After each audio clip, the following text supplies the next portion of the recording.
este caso jurídico, essa situação jurídica, ela vai servir de exemplo para o que acontece com a maioria das mulheres que vêm sendo injustiçadas nesse país, muitas mulheres presas injustamente. Então, como esse caso ganhou a mídia, até mesmo pelo seu patriarcalismo, pela sua misoginia inerente, conforme vamos ver, eu tenho me empenhado aqui e farei isso até determinado momento, quando eu entender que já prestei o meu serviço nesse sentido. Serviço, diga-se de passagem, espontâneo, ninguém me pediu nada, ninguém me pagou nada, ninguém está me dando nenhum tributo. O compromisso é ético, tem a ver com a existência, com as políticas sociais, com as instituições sociais, com essa coisa que a gente, como psicólogo, vai vendo no consultório, que as mulheres vão sendo injustiçadas e elas mesmas não percebem as ferramentas que têm em mãos. De maneira que eu estou aqui num exercício, digamos assim, ingrato, no sentido de que a gente não recebe retorno nessas questões, de prestar essa possibilidade de reflexão, os esclarecimentos. Sabe quem é Elisa? O senhor sabe qual é a função da Elisa assim, dentro por que ela vem como testemunha aqui? O senhor acompanha ela em redes sociais, algo nesse sentido? Ela fala bem do Leniel? Ela, em algum momento, assim, o senhor sabe se ela, em algum momento, ela esteve com o Leniel, assim, para tecer algum comentário científico a partir de algum tipo de estudo a respeito de conduta do Leniel? O senhor sabe como ela apareceu no meio desse processo? O que eu acho interessante é esse medo inconsciente que as pessoas têm de criar inconsciência. É o medo da luz, né? Fala-se tanto no direito, na filosofia, sobre o iluminismo, mas quando as luzes profundas da psicologia podem emergir, aí há uma resistência inconsciente. Quem é essa mulher? Por que ela vai fazer isso? Aí cria-se uma estratégia, né? Ah, você vai falar do Leniel? Eu vejo, por exemplo, um silêncio perturbador em relação ao caso Henri, no que concerne aos direitos de uma mulher professora periférica chamada Monique Medeiros. E aí há um silêncio. E nesse sentido eu acho que a voz e a presença e a intelectualidade, a qualidade profunda da professora doutora Elisa Krieger é uma luz que a escuridão das ignorâncias intelectuais não conseguiu suportar. É isso. Segundo artigo, que é o 203, diz assim, do Código de Processo Penal: a testemunha fará, sob palavra de honra, a promessa de dizer a verdade do que souber.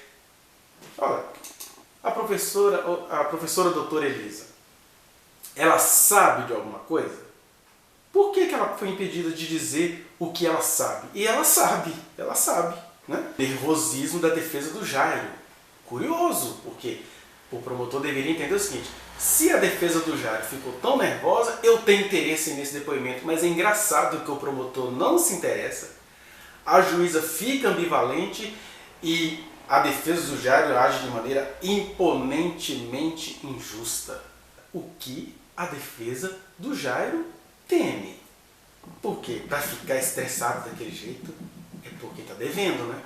A partir desse episódio, a defesa da professora Monique jamais deverá deixar com que a defesa do Jairo seja favorecida. Porque, olha só, a defesa do Jairo não teve dó em nenhum momento em relação à professora Monique. A defesa do Jairo, num primeiro momento, quando a professora publica a sua carta, né, tenta colocar no processo jurídico a sua carta de 29 páginas, os primeiros advogados do caso falam: isso é uma obra de ficção, desqualificam. Aí os novos advogados, que estão sempre tentando mostrar que os dois estavam juntos, mas a ré da história é a Monique. O Jairo só estava ali do lado daquela mulher estrategista, né? A gente fica até desconfiado dos elogios que se façam a ela em público, porque parece que é um elogio em público para encobrir conspirações às ocultas.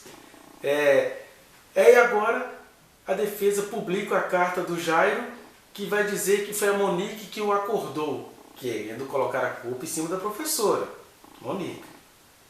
E agora, durante a tentativa de testemunha da doutora Elisa, a defesa do Jairo se manifesta imponente e vai chegar a dizer: pela primeira vez a defesa do Jairo está em acordo com a acusação e o Ministério Público. Ai, que fofinho. Aí vocês, defesa da Monique, vão ficar pedindo licença à defesa do Jairo para existir? Tem de ter uma imponência aí. Uma imponência, um pedido, uma reclamação, uma disciplina, alguma coisa assim, para que a professora Monique seja ouvida de forma justa nesse processo. Porque até agora ela não foi ouvida de forma justa, porque cessear o testemunho da doutora Elisa é atrapalhar a ampla defesa da professora Monique. Foi isso que aconteceu. E ainda tem uma coisa que a defesa do Jairo faz assim sutilmente contra a professora, quando eles publicam o vídeo, que é publicado mais tarde, sabe-se lá por quê, se é a acusação ou os delegados do caso seguraram o vídeo, seja como for, quando o vídeo é publicado, aquele vídeo do elevador que o Jairo está fazendo a respiração boca a boca no menino, aquela tentativa de respiração, né? Eles mostram aquilo, espalham pela mídia fora, mas ocultam, eles cortam a parte que vai mostrar as feições aflitas da professora Monique, ainda ali meio dopada, mas assim, meu Deus, o que aconteceu com meu filho? Isso fica evidente na filmagem, eles não publicam essa parte. Aí a outra parte descobre, começa a publicar, aí vem as páginas que supostamente postam coisas em memória do Henri, porque na verdade eles postam o dia inteiro, hoje mesmo, né, já vi várias postagens difamando a professora, as páginas lá, Henri Borel, Henri Vidas Inocentes, que são páginas que usam o menino, violentam a memória do menino ao ficarem difamando a mãe dele, sendo que a justiça nem a declarou culpada. Já começa por aí. Né? Mas essa campanha ostensiva, da qual a defesa do Jairo sutilmente faz parte, porque eles ocultam isso, aí vem essas páginas, olha só, publicam o vídeo e não mostram o rosto aflito, o semblante aflito, as feições aflitas da professora. Né? Ou seja, é sempre um procedimento ostensivo contra ela. Uma figura poderosa que cometeu um crime, onde uma mulher estava presente, e essa figura poderosa está o tempo inteiro desqualificando essa mulher, como aconteceu aí nessa tentativa do testemunho da doutora Elisa. Trata-se de uma mulher periférica, e aí você tem várias pessoas do poder, inclusive econômico, julgando essa mulher periférica, a questão da etnia, né? Toda uma instituição silenciando mulheres. E até às vezes a juíza, na condição de poder, ficou ali confusa, com aquele monte de macho estressado gritando. Você imagina aquela cena? Se fossem várias mulheres gritando. Pessoal, nossa, que mulherada falando, só faltou voar cabelo. Mas é aquele monte de macho amedrontado. Porque é isso, é o preconceito inerente, estrutural contra as mulheres e as suas manifestações. Mas aquele monte de macho fica só engraçado. E o pior, o moralismo do grande público que vai julgar essa mulher, né, do tribunal do júri, já pensa assim, nossa, que vergonha, que baixaria, com vergonha da ousadia da defesa em tentar fazer duas mulheres falarem, né, porque são as razões da professora Monique que precisam eclodir e a psicóloga professora precisaria falar. Há análises também em relação ao Leniel? Não, eu não conheço o senhor Leniel. A senhora não faz nenhuma análise em relação ao senhor Leniel? Claro que não. Nem em rede social? Você... O senhor está interrogando a testemunha? Mas essa preocupação do doutor, o que você vai falar sobre o Leniel? Olha, talvez você não tenha assistido, então eu vou colocar aqui novamente o trecho onde eu mostro o que a professora doutora Elisa fala nas redes sociais acerca do Leniel.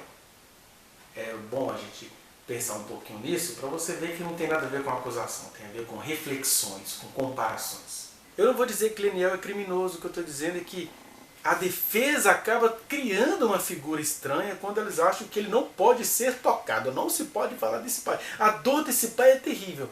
A dor desse pai é terrível, a da mãe também é. A tragédia estava posta, porque às vezes ela conseguiria preservar a vida desse menino, mas ele iria talvez entrar no outro inferno.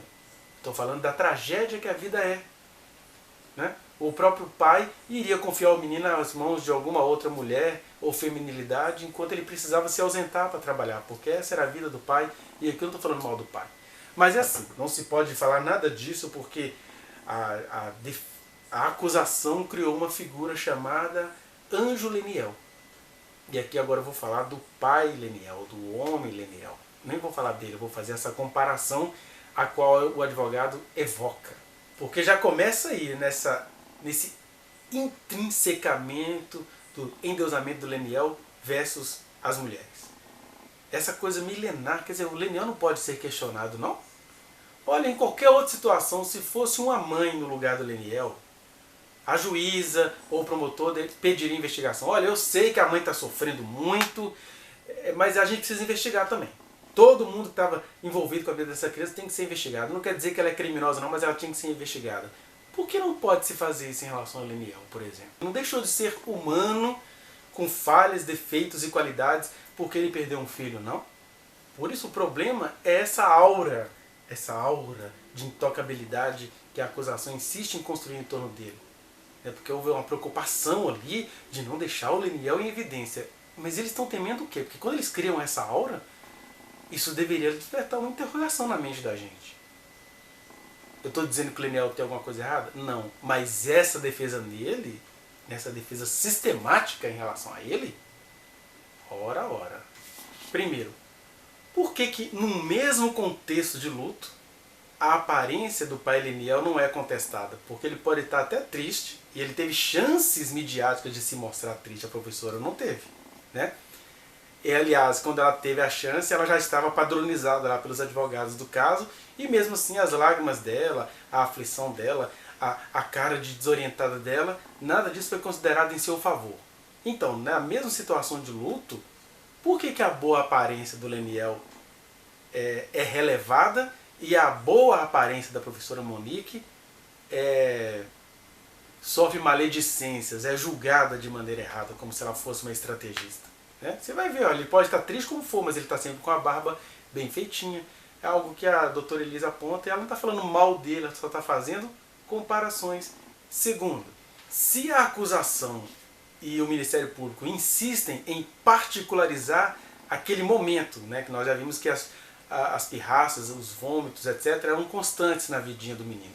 Mas eles particularizam aquele momento. Para quê? Para dizer assim, olha, essa mãe recebeu esse menino fazendo vômitos, etc., e não prestou atenção? Uai, o pai também tinha que prestar atenção nisso, não? Por que o pai naquele mesmo dia falou assim, olha, desculpa, hoje ele não vai dormir aí? Enquanto a gente não entendeu o que está acontecendo, eu duvido que a justiça tomaria o menino dele por causa disso. Mas ninguém pensa nisso. Na verdade, vão me maldar por eu estar apontando isso. Mas já pensam logo na mãe. Olha outro contraste que ela apresenta. Mesmo sabendo que o pai e a mãe, então, e até os tios, já sabiam que o menino se comportava de maneira confusa nesse sentido, né, de chorar até fazer vômito, etc., de sentir dores físicas em relação ou à alegria ou à tristeza, aí mesmo sabendo de que era algo usual no menino, o público e até o Ministério Público e a acusação relevam isso. O pai não entendia porque isso já aconteceu outras vezes, ele não tinha como saber. Por que não relevam isso em relação à mãe também? É uma comparação. Não está se falando mal do Leniel, não. Agora, a comparação é inevitável. A mãe está presa por não detectar coisas corriqueiras do menino. E o pai, que também não detectou coisas corriqueiras do menino, está solto.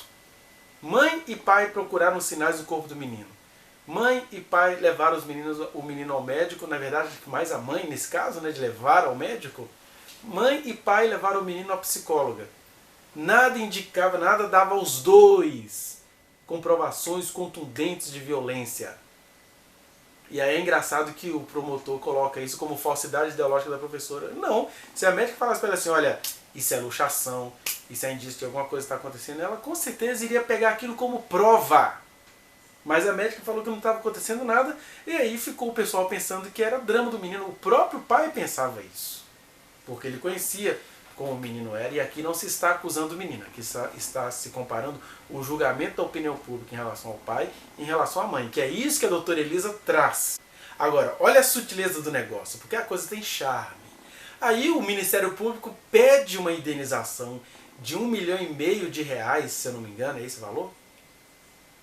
Por danos ao Leniel. R$1,5 milhão.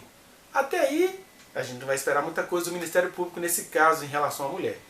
Estranho, eu nem sei se a doutora Elisa coloca nesse sentido, mas eu vou colocar, é muito estranho que o Leniel ou recebeu ou vai receber esses 1,5 milhão. Sabe por quê? Primeiro que o processo não foi julgado, não se sabe se a professora Monique de fato é culpada, então ela vai ter que indenizá-lo de quê? Se nem julgada ela foi. Né? Eu imagino que o Ministério Público deve estar deixando isso para depois do julgamento. Mas ia ser estranho demais esse pai, tudo enlutado, aceitar esse dinheiro. Não se fala tanto sobre caráter aí? É muito estranho. O Leniel conhece a professora Monique. Então essas comparações têm de ser feitas. Isso é falar bem, isso é falar mal, isso é comparar a nossa percepção. A sociedade não estranha uma mãe ser vista como alguém gananciosa porque ela falou uma frase numa briga desesperada, e um pai enlutado, mas vai aceitar 1,5 milhão da mão da mãe que ele sabe que não tem condições. Se isso for assim, isso é para ser questionado. Porque a gente tem que entender que, mesmo não sendo uma situação igual a da professora Monique, as mulheres, mães, vivem sendo ridicularizadas quando elas pedem aquilo que lhes é de direito. Agora, arrancar isso, 1,5 milhão da professora Monique, eu não sei, tomara muito que isso não passe no Ministério Público, né? Mas a população precisava estranhar. Olha a outra comparação. Enfatiza-se tanto uma pequena ausência da mãe, ou uma demora dela em voltar do salão, no dia lá do vídeo, daquela coisa toda, que ela demorou porque a babá disse pra ela que estava tudo ok, né? Aí, mas ela demorou, ficou lá 10 horas, não sei o quê. Aí fica enfatizando isso. Mas engraçado, ignora, isso foi o quê? Foi uma demora episódica.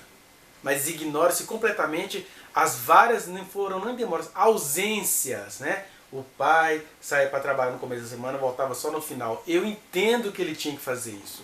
Mas se fosse uma mãe tendo que fazer isso, ela seria maldada mesmo tendo que fazer isso. Tá entendendo aí? São comparações. Não se está falando mal do pai. Se está falando mal, no caso, do público, que domestica e compreende esse pai. E não consegue compreender uma desatenção episódica de uma mãe. Porque o que nós temos que entender é que o pai ele precisou, né, ficar ausente durante os 4 aninhos do menino. E a mãe sempre presente. E que uma vez ou outra, como acontece nas melhores famílias, deve ter havido alguma desatenção sim. Mas a comparação é essa. E a população cai em cima da mãe. Porque a mãe é mulher. Ou seja, a doutora Elisa ela não faz apenas comparações. Ela inclusive está dialogando com esse imaginário social que ignora, até sem perceber, as confusões inerentes a essas questões de gênero. A cobrança extensiva, intensiva, persistente e injusta em cima das mulheres e uma relevância ou um relevar constante e injusto em relação aos homens, que é um relevar injusto. As leis precisariam mudar, né? Ou seja, é proibido fazer esses questionamentos? É isso? Esse é o crime da doutora Elisa? É uma testemunha, ponto, que nós arrolamos. Tá? Se ela causar algum prejuízo, ela vai causar prejuízo para nós. Se ela causar um prejuízo ao processo, Vossa Excelência pode desentranhar, fazer o que bem entender dentro do que aquilo que está dentro da sua competência. Agora, ela não está aqui como perita. Ela é uma expert no assunto. Se ela fosse uma perita, eu arrolei perito. Está aí, Vossa Excelência já analisou minha petição e tudo. Eu arrolei perito. Ela não é uma perita, ela é uma testemunha. Da mesma forma que as outras foram, ponto. Se ela não é perita nem psicóloga da réu, o que ela está fazendo aqui então? Ela é uma testemunha De importante quê? para a defesa que nós vamos... Uma testemunha, ela viu o fato? Ela assistiu os Nós fatos? tivermos que toda vez que rolar uma testemunha justificar o... Não, doutor, olha só. Se nós tivermos que rolar... Peraí, doutor. A questão é uma questão prática, doutor. Se o senhor não pretende obter um relatório pericial dela... Não, Não. nós gostaríamos de explicar, é isso, doutor? O pedido feito por nós, a visita de um psicólogo a um presídio, não é ela. A senhora lembra desses autos que a gente fez uma petição requerendo que vai autorizar a visita de um psicólogo para a Monique? Não é ela. Esse, no caso, digamos assim, perito nosso, vai ser juntado um laudo dele. Aí a gente vai vendo então o doutor Minagé tentando explicar que a professora não é nem perita e nem é psicóloga da paciente. Ela é uma testemunha que carrega o conhecimento psicológico e que teria informações a prestar. Mas as pessoas foram puristas, estrategicamente puristas, porque estavam com medo de ouvir alguma coisa muito interessante. Acredito que seja a primeira vez que eu esteja vendo uma figura sui generis. Uma figura que ao mesmo tempo é perita, ao mesmo tempo é testemunha. Então, assim, ou é perito ou é testemunha. Assim, sim, como que ela vai fazer uma análise? Como que ela vai fazer? Eu Doutor, não vou fazer uma análise. como que ela vai fazer? Ela Eu não vai vou fazer. reproduzir o que ela Eu vou ouviu. trazer Sim, excelência, mas Pela primeira vez, a defesa está de acordo com a assistência de acusação e com o Ministério Público. assim, processualmente eu não sei o que ela é. Eu preciso ouvi-la. É necessário que ela seja ouvida. Qual o receio de Vossa Excelência? Não é receio, cara, mas vamos parar de raciocinar. O que é ela? O que é ela?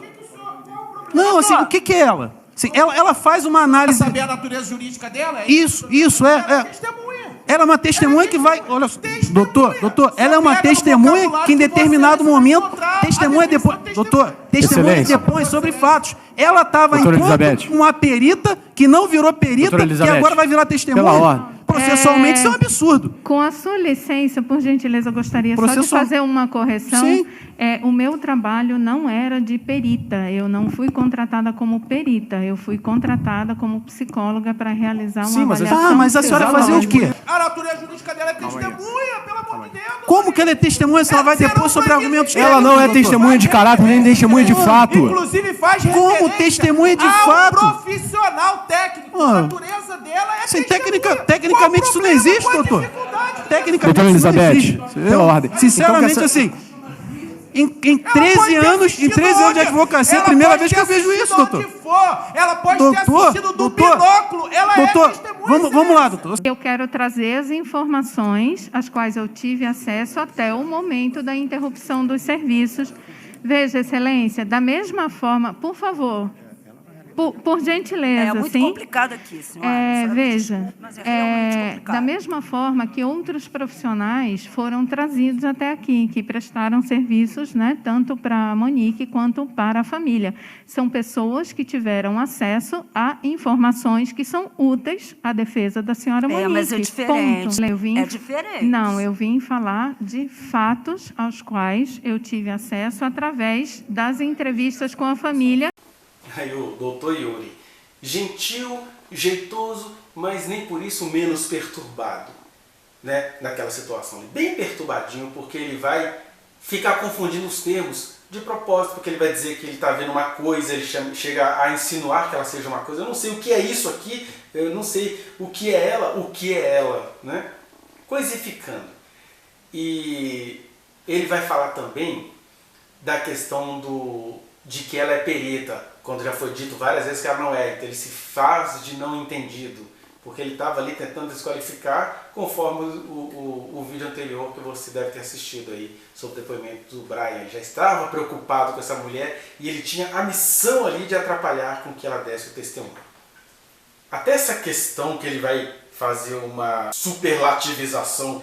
Em 13 anos eu nunca vi uma situação tão estranha. Ué, é porque então em 13 anos você não deve ter visto nada igual ao que está acontecendo com a professora Monique, né? Onde ela estava dopada dentro da sua residência enquanto o filho dela estava sendo cruelmente assassinado. Esses são os indícios. E aí vocês querem culparem na sua feminilidade, no feminino que a constitui, na sua maternidade, vocês querem incriminar a professora. Então, como você nunca viu isso, mas olha só, vamos fazer um paralelo. Num dos depoimentos, que foi de um delegado que levaram aí, o tempo todo ele fala, né, que o processo era muito específico, que tinha que despender recursos materiais e humanos, era uma situação específica, blá blá blá blá blá, justificando os erros que possam haver nas laudas dos relatórios. E aí você em 13 anos tem uma situação de ter uma mulher sendo injustamente acusada, não entende que ela precisaria de uma testemunha específica, de uma testemunha de teor específico? Então esse seu estranhamento também é sair pela tangente, né, doutor Yuri? Legal a frase do doutor Hugo Novaes, né? Ela pode ter assistido, de onde ela estiver, ela pode ter assistido do binóculo, mas ela é testemunha, sim. Porque ela pode até não ter sido testemunha do fato, nem existem testemunhas, né? Quem estava lá é a criança que infelizmente não está mais entre nós. E o casal que estava na casa e não tinha mais ninguém. E aí, por isso eles também querem que não exista testemunha. Ela pode até não ser testemunha do fato porque ela não estava lá, mas ela é testemunha de caráter porque ela conhece os meandros de como funciona um ser humano. Eles não ouviram delegado? A gente não ouviu especialistas. Ouviram o delegado, ouviram o bombeiro, ouviram especialistas de outras formas que dão a eles indícios do que é o comportamento humano. E essas pessoas, no seu testemunho, falaram isso. Eu estou falando aqui como bombeiro, eu estou falando aqui como delegado. E ela pode, por que ela não pode falar como psicóloga dessa situação, conhecedora do comportamento e do inconsciente humano que ela é? E claro, certamente a família deu a ela papéis, documentos, depoimentos que iam corroborar muitas coisas que ali até agora não estão sendo compreendidas. E esse é o medo deles, daí esse barulhão de macho estressado. E aí a juíza Elizabeth, então, ela vai se mostrando o tempo todo titubeante, né? Até que ela sucumbe à estratégia sutil, né? Que ele deve ter dormido pensando nela, né? Dormido, porque após o depoimento do Brian, ele já está ali todo armado, ele fica o tempo inteiro ali na frente, tipo, encarando a doutora Elisa ali, tipo, tô aqui, tá? Tô de olho em você, eu não vou deixar você falar. E ele conseguiu não deixá-la falar, porque a doutora Elizabeth sucumbe. Ou seja, ela dispensa a testemunha, né? Agora, pensemos aqui, inclusive no promotor. Não querem ser tão rigorosos? O processo não é específico. Se o processo é específico, é uma situação rara, porque uma criança morreu e isso mexe com todos nós. Então, a ampla defesa tem de ter o seu direito e a investigação tem de ser ampla. Meu Deus, deixa a mulher falar que naquilo que ela tivesse falhado, ela mesma iria arcar. Ela tem um compromisso com a verdade. É engraçado esse medo, é impactante, de fato, como ele é um medo poderoso, no sentido de ter prosperado, e como o grande público caiu de boca, assim, baf, e estão todos debochando. Ninguém pensa assim, puxa vida, e se essa mulher pudesse falar? Porque vamos supor que ela fosse uma testemunha muito suspeita. Gente, você quer coisa melhor do que deixar uma testemunha suspeita falar? Não foi isso que eles fizeram com o Coronel Jairo? Deixaram-no falar livremente. Ele discursou, ele filosofou, ele falou, e teve coisas ali que tem incoerência e outras coisas erradas. Pronto! Deixassem a mulher falar. Porque é engraçado, quando era uma mulher que era do interesse dos poderosos, como é a Cristiane, e aqui eu não estou desqualificando o testemunho dela, só estou mostrando nesse contexto, ela era testemunha dos poderosos.